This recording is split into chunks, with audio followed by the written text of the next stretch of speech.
अथ कालभैरवाष्टकम्।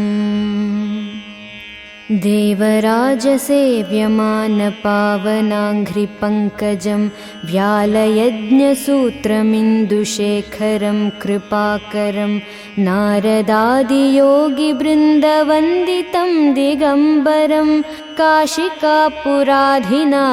कालभैरवं भजे।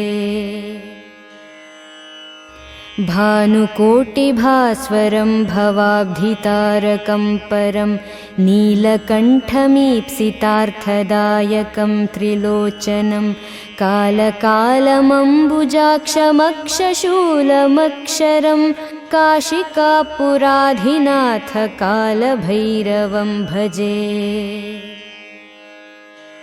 शूलटङ्कपाशदण्डपाणिमादिकारणं श्यामकायमादिदेवमक्षरं निरामयं भीमविक्रमं प्रभुं विचित्रताण्डवप्रियं काशिकापुराधिनाथ कालभैरवं भजे।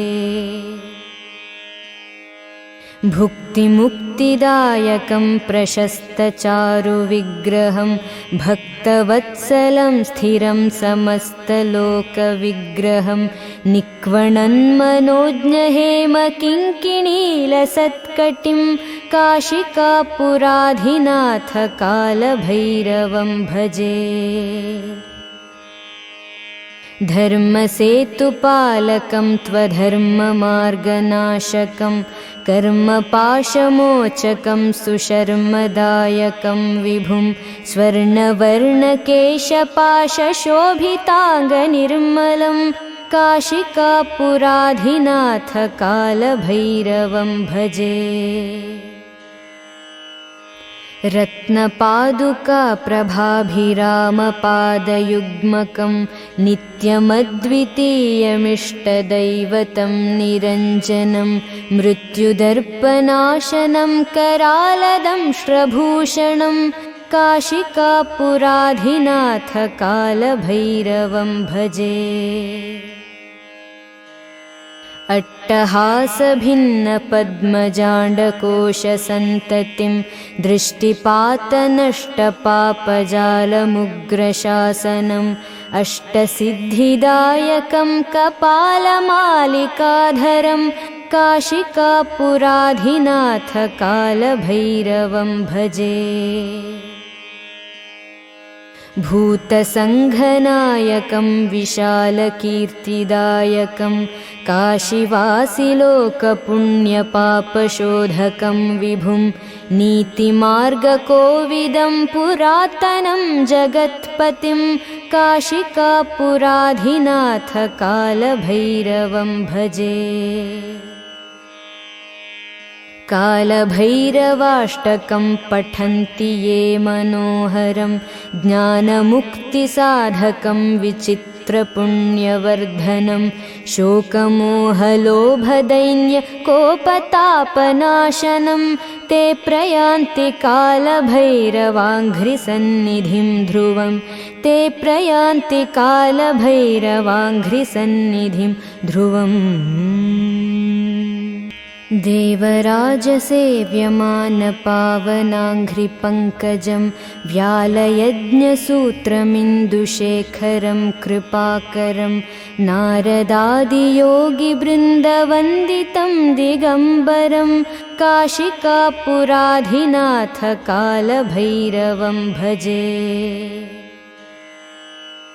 भानुकोटिभास्वरं भवाब्धितारकं परं नीलकण्ठमीप्सितार्थदायकं त्रिलोचनं कालकालमम्बुजाक्षमक्षशूलमक्षरं काशिकापुराधिनाथ कालभैरवं भजे। शूलटङ्कपाशदण्डपाणिमादिकारणं श्यामकायमादिदेवमक्षरं निरामयं भीमविक्रमं प्रभुं विचित्रताण्डवप्रियं काशिकापुराधिनाथ कालभैरवं भजे।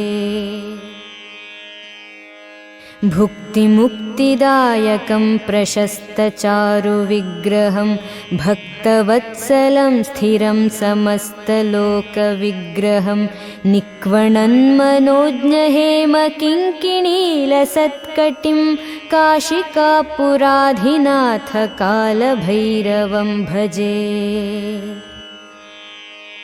धर्मसेतुपालकं त्वधर्ममार्गनाशकं कर्मपाशमोचकं सुशर्मदायकं विभुं स्वर्णवर्णकेशपाशशोभिताङ्गनिर्मलं काशिकापुराधिनाथकालभैरवं भजे।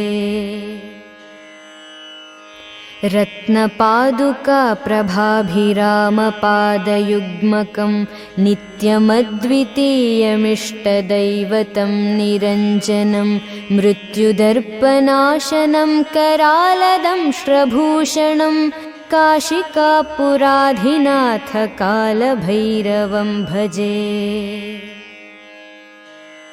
अट्टहासभिन्नपद्मजाण्डकोशसन्ततिं दृष्टिपातनष्टपापजालमुग्रशासनम् अष्टसिद्धिदायकं कपालमालिकाधरं काशिकापुराधिनाथकालभैरवं भजे।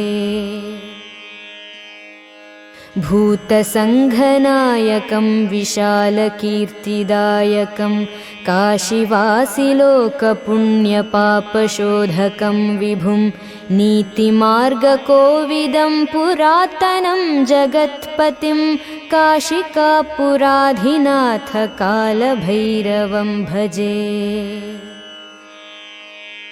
कालभैरवाष्टकं पठन्ति ये मनोहरं ज्ञानमुक्तिसाधकं विचित्रपुण्यवर्धनं शोकमोहलोभदैन्यकोपतापनाशनं ते प्रयान्ति कालभैरवाङ्घ्रिसन्निधिं ध्रुवं ते प्रयान्ति कालभैरवाङ्घ्रिसन्निधिं ध्रुवम्।